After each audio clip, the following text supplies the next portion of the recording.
What's up, ladies and gents, and welcome back to Killing Floor 2. This time we are on Farmhouse, once again trying to get the Hell on Earth achievement in the easiest possible way. We once again spawn a SWAT with the armor and the dual pistols, because this once again allows us to kind of play a flat surface,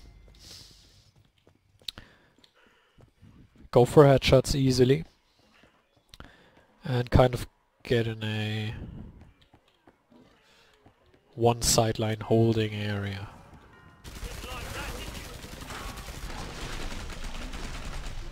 Don't like gore fiends.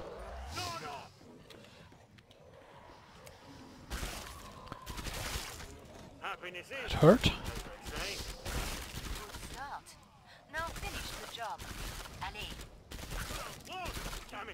So what we do now is we try to not get hit too much, so we don't lose too much of our initial armor.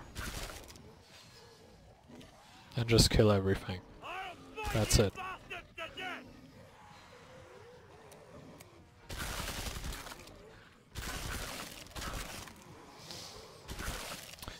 An important thing is, don't ever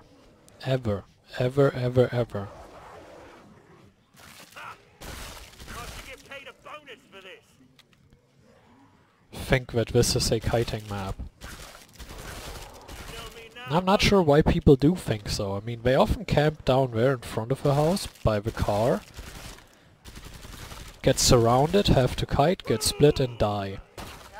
That's literally the fate I see way too many teams have. And I wonder, why is that? Why is there the notion that this is a kiting map? This is as close to a typical KF1 style map as it gets. And what do I mean by a typical KF1 playstyle? Well, a typical playstyle there was the camping. And honestly, camping was a lot easier there if you knew what you were doing. And a lot of the maps, especially the popular ones, kinda had that one sideline gameplay.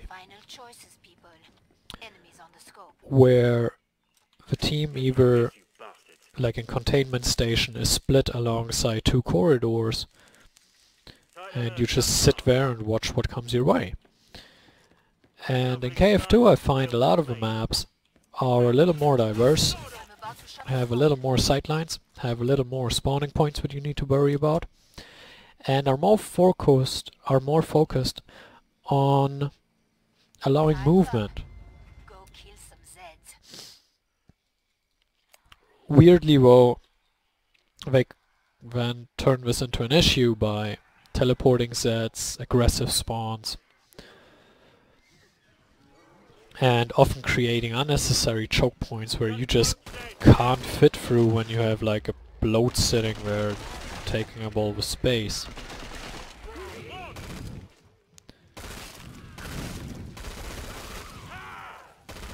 As we try to get rid of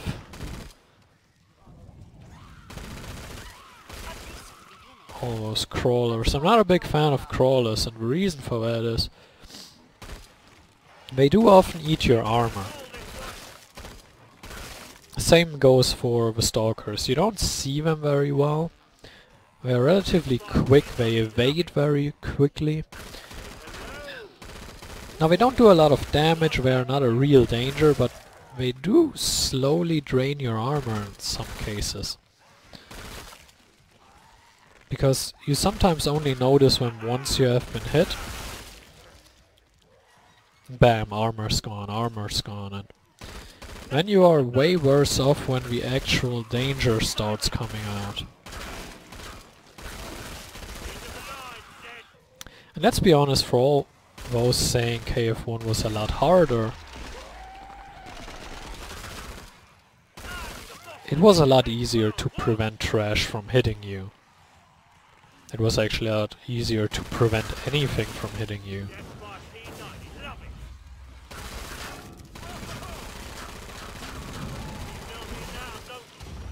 if you knew what you were doing. And I think that is where an ocean comes from, because a lot of people don't know what we're doing. And well, if you don't know what you're doing, then KF1 is a lot harder, because it's a lot more punishing. But that's a topic for another day. I may or may not pick that up. It's unfortunate.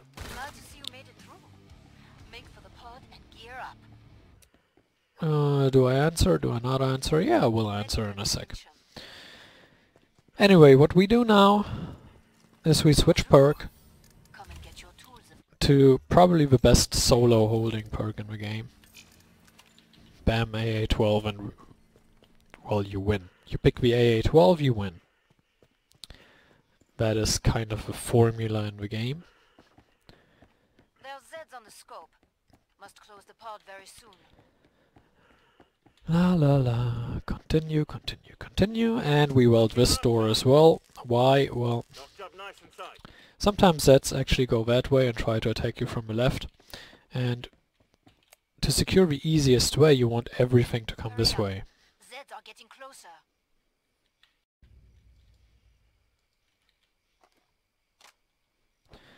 Another thing is, a lot of people actually don't use their flashlight properly. I often see it on catacombs or on this map, once all the lights are off. They just sit there in the dark, they can't hit anything, they don't see anything. And they just don't use their flashlight. The flashlight in this game is incredibly strong, I mean... It lasts forever. Its recovery is really fast. You don't need a special weapon to use it, I mean... Use it! It doesn't get better than that.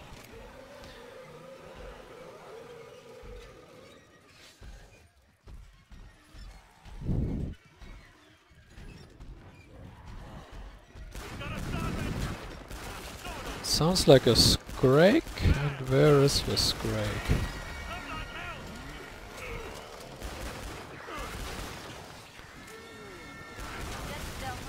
There we go.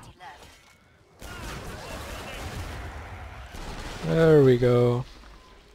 Now why do... Ah, so much traffic. You might ask, why did we weld the right door? Well, this is our retreat path. And we do not want to get it from behind.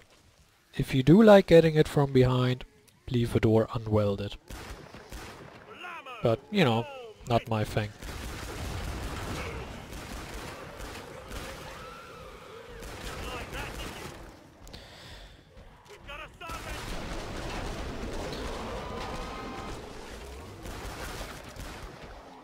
And I hear another Scrake. 17 Zs left. Yeah, let's just go for the armor. Not armor, ammo.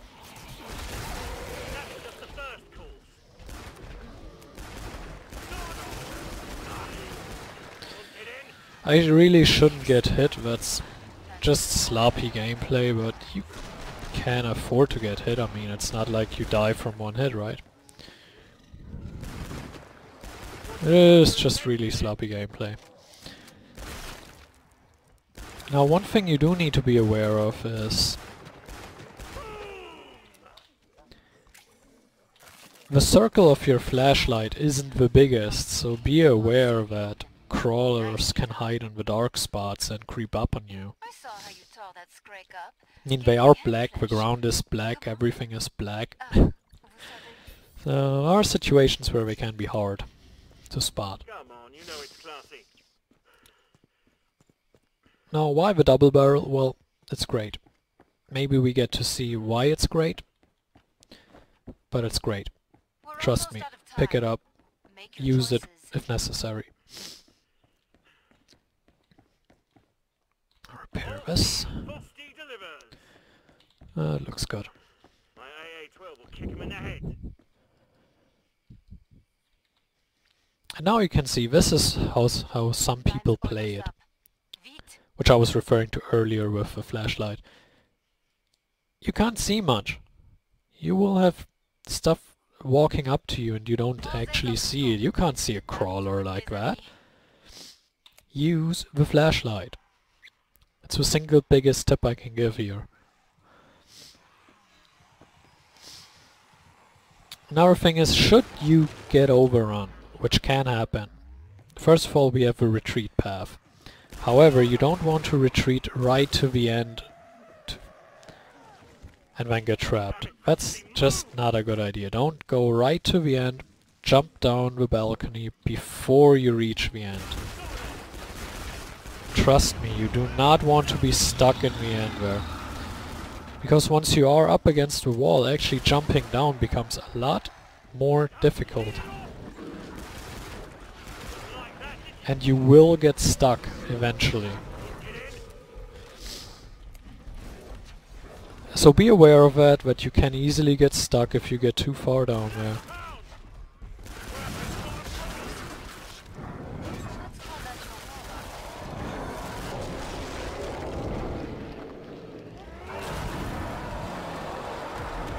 And this is what we have a boomstick for. One could say to make boom, but that would be a terrible pun, and well, I already made that terrible pun, so it doesn't matter. Welcome to Terrible Pun Town, yay! As our aim gets worse and worse. Ouch! I didn't think he would be able to land that. Thought he would drop dead before. It was sloppy. I hate stalkers.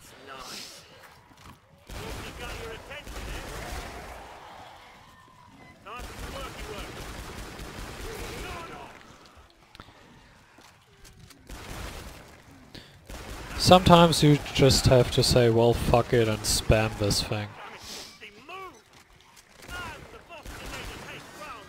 Trust me, it's a good idea and it works.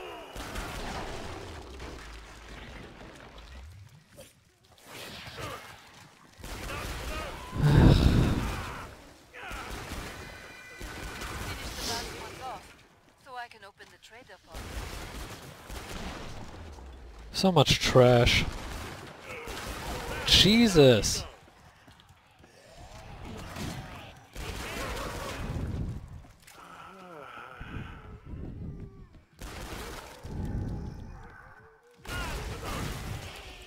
My God, what the... Yes, go away, thank you. This equipment is an investment. Don't mind if I do. There's one flesh pound that will not be... Obviously the boss fight works as always. You're running low on ammo. Probably buy Buy ammo. some.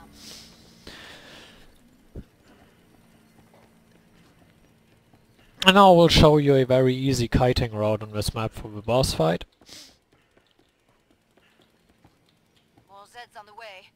Start to Which run. you can use with basically every other perk in the game. It works with every perk, this kind of like path that I'm going to take. But obviously the easiest, once again, is just playing Berserker. I mean, for the boss wave there's really no contest.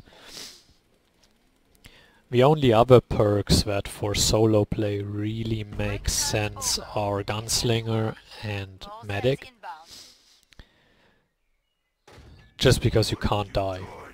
Gunslinger is so fast, you can get away so quickly and deal a lot of damage. And Medic also just, well, can't die at all, ever. That's just the first. You really just don't die as Medic.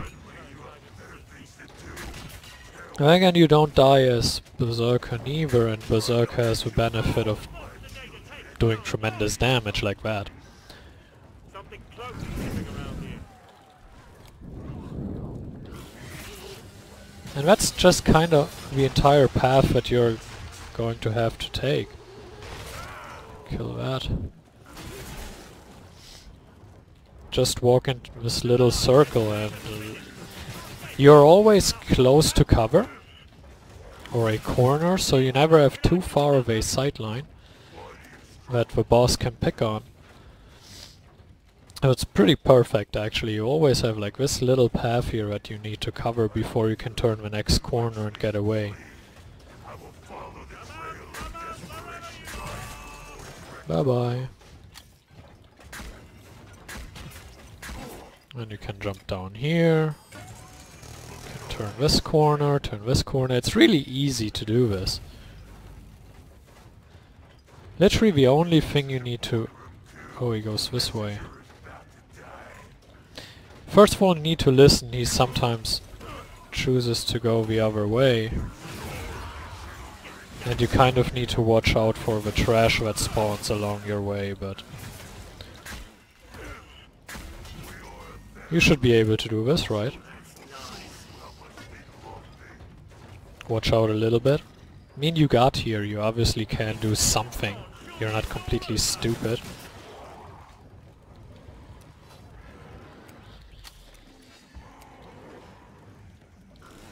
As we listen to the stalkers.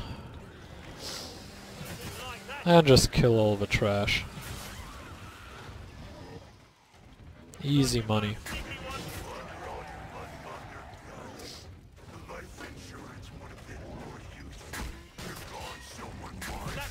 Yeah, I don't think so. Nope, not today. Now you once again have to listen for where is he going. He's going this way. Not sure he can make it through the door, but we don't care. We just go up there and wait. Hiding does prolong my agony, but my agony doesn't have anything to do with this game, so that's okay. Yeah, he's going this way again. It's weird how he sometimes gets stuck on that door. I don't really get it. I mean, he should fit, right? Fatty.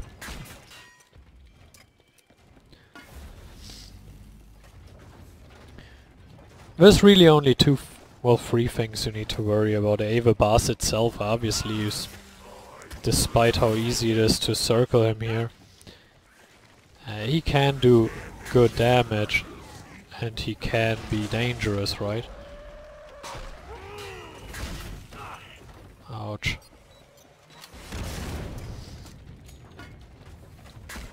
But what I actually wanted to mention is be wary of the husks.